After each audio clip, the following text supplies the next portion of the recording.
বাবু, ভিডিওটা শেষ অবধি দেখবে, তবেই তারও বেশি মজা পাবে।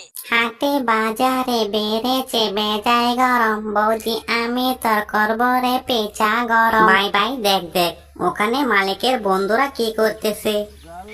আরে ভাই, সর্বনাশ তো হয়ে গিয়েছে। মালিকের বন্ধুর মুখে কে জানি বাল ঢুকিয়ে দিয়েছে, মনে হয় মালিকের বন্ধু মারা গিয়েছে। আরে ভাই, ওটা কি হলো? এই মালিকের বন্ধু তো লোকটিকে মজা দেখানোর জন্য ওই কাজটি করতেছে। আরে ভাই মোটু, তুমি এক কাজ করো, সে তোমাকে ভয় দেখিয়েছে না, এখন তুমি সত্যি সত্যি ওই বাসটা ওর মুখে দিয়ে ঢুকিয়ে পিছা দিয়ে বের করে দাও, তাহলে শালা শিক্ষা হবে।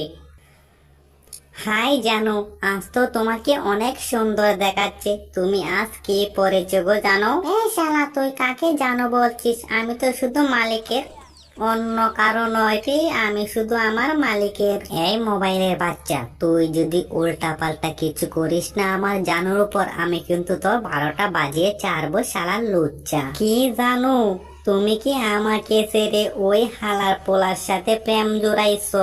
ওটা তো তুমি ঠিক করো নাই।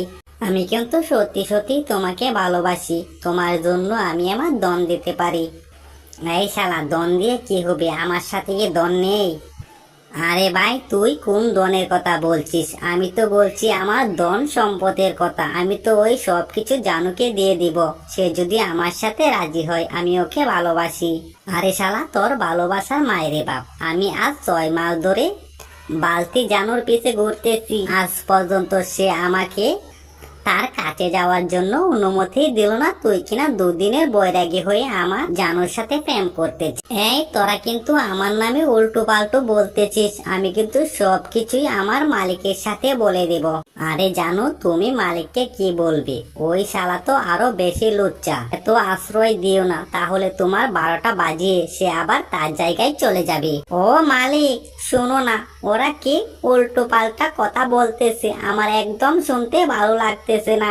এই তোরা চুপ করবি, তোদের জন্য আমি একটু শান্তিতে ঘুমোতেও পারতেছি না, কখন থেকে বক বক। দেখো না ভাই, ওরা কি উল্টো পাল্টো আমার নামে বলতেছে, আমার এসব শুনতে ভালো লাগতেছে না। আরে বোন, তুই আর কিছুক্ষণ অপেক্ষা কর, মালিক আসতে দে, ওদেরকে বলবো পিটিয়ে ওদের পেটের চামড়া তুলে নিতে। আরে বাটির বাচ্চা, তুই কি করবি রে? আর ওই মালিকই বা আমাদের কি করবি? তুই শালা তো ভালোভাবে কথাই বলতে পারিস না, কারণ তুই জেলখানায় বন্দি রে, বন্দি।